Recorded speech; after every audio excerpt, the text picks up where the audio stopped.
फवाद साहब, इस वक्त पूरा देश दो मामलों में बटा हुआ, इस मामले में दो धड़ों में बटा हुआ नजर आ रहा है। एक कह रहा है अडानी जो है वो देश ले डूबे, दूसरा कह रहा है कि अरे भाई नुकसान हुआ है उसकी भरपाई हो जाएगी।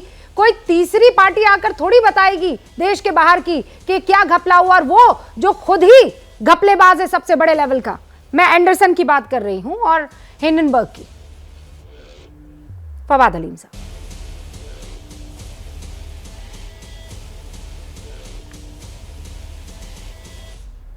देखिए, मैं पहले आपको कह दूं कि 25 जनवरी को जुगेशिंदर सिंह जो ग्रुप सीएफओ है अडानी का, वो एक वीडियो प्रकाशित करती है जिसमें वो राष्ट्र ध्वज के बगल में खड़े हैं। मैं जरा राष्ट्र ध्वज का कोड आपको पढ़ देता हूं। No person shall except in such cases and under such conditions as may be prescribed by the central government use or continue to use for the purpose of any trade or business।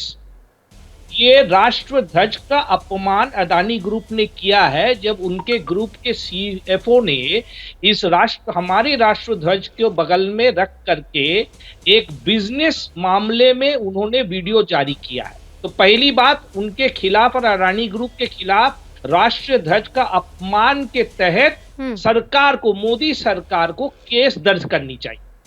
आप लोग पत्रकार है, ये विषय आपके नजर से कैसे चूक गई, ये इसके बारे में हम जरा अचंभित हैं। दूसरी बात ये है कि राष्ट्रीय ध्वज को जिस साहस के साथ अडानी ने इस्तेमाल किया है, जिस साहस के साथ उन्होंने इस्तेमाल किया है अपना व्यवसाय को आगे बढ़ाने के लिए, ये उसके मानसिकता, उनके ग्रुप के मानसिकता और देश के जो लोग 25 जनवरी से लेके आज 6 फरवरी से चुप्पी साधी हुई पूरी सरकारी प्रणाली, उसकी मानसिकता के परिचय दे रही है।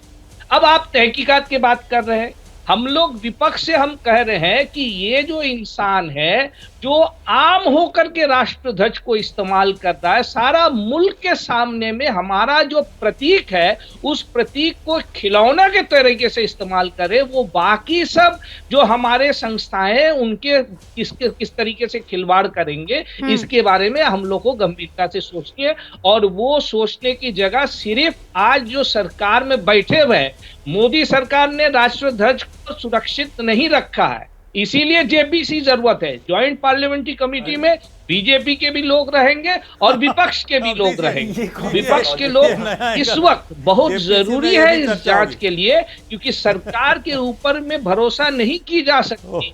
राष्ट्र ध्वज की सुरक्षा नहीं कर पा रही है, निष्पक्ष जांच करेंगे इसके ऊपर मेरा भरोसा नहीं है। इसीलिए जेपीसी के द्वारा एक जांच करनी चाहिए। दूसरी बात है, बाकी सब पैनलिस्टों में मेरी एक विनती है, वो लोग जब कहें राष्ट्र ध्वज का ये जो अपमान हुआ है, राष्ट्र ध्वज का अपमान, आप कह रहे हैं राष्ट्र ध्वज का अपमान किया है, इसलिए जो है जेपीसी की मांग होनी चाहिए। हाँ अभय जी, इसीलिए आप लोग जेपीसी की मांग चाह रहे हैं। देखिए, बुनियादी विषय पर बहस होनी चाहिए।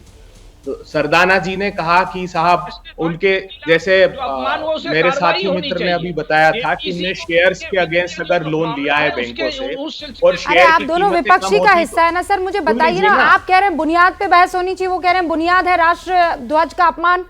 अरे सुन तो लीजिए, अब अगर मुझे बोलने नहीं देंगी तो चुप हो जाता हूं मैं। हर 10 सेकंड में टोकेंगी तो कैसे काम चलेगा? हाँ ये बात भी सही है। आप ही लगातार बोल रहे हैं रूबिका जी, देखिए आपको चार्ज किया जा रहा है कि आप बोलने नहीं दे रहे हैं। लगातार अभय दुबे ही बोल रहे हैं, लगातार घनश्याम तिवारी जी ही बोल रहे हैं। सर ऐसा है, मेरी बात बेकार है, फिर यहाँ मूर्तिवत बैठने का कोई लाभ नहीं है। आप मेरी बात सुनिए, क्या मतलब है? आप दोनों रुक जाइए। आप दोनों की बातों से मैं ना तो भड़कूंगी और ना भड़काने का काम करूंगी। क्या मजबूरी है मेरी, बताइए। मैं अभी आपको बताती हूँ, कि मैंने ओए होए होए होए, नमकीन के चटकारे लेते हुए टकटकी मार के डिबेट शो को पॉज रिपीट कर कर के देख रहे हैं जोगिंदर जी। इनकी तरह आप भी देखें अपनी फेवरेट डिबेट्स को रिपीट कर, और डाउनलोड कीजिए एबीपी लाइव ऐप अपने स्मार्ट टीवी पर।